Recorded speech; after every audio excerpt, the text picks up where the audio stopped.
Very good. તમે લખો બગડે 2.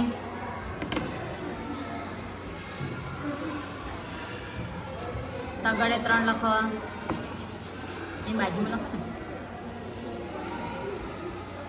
Very good. ચાલો લખો 7 * 7. 7 * 7.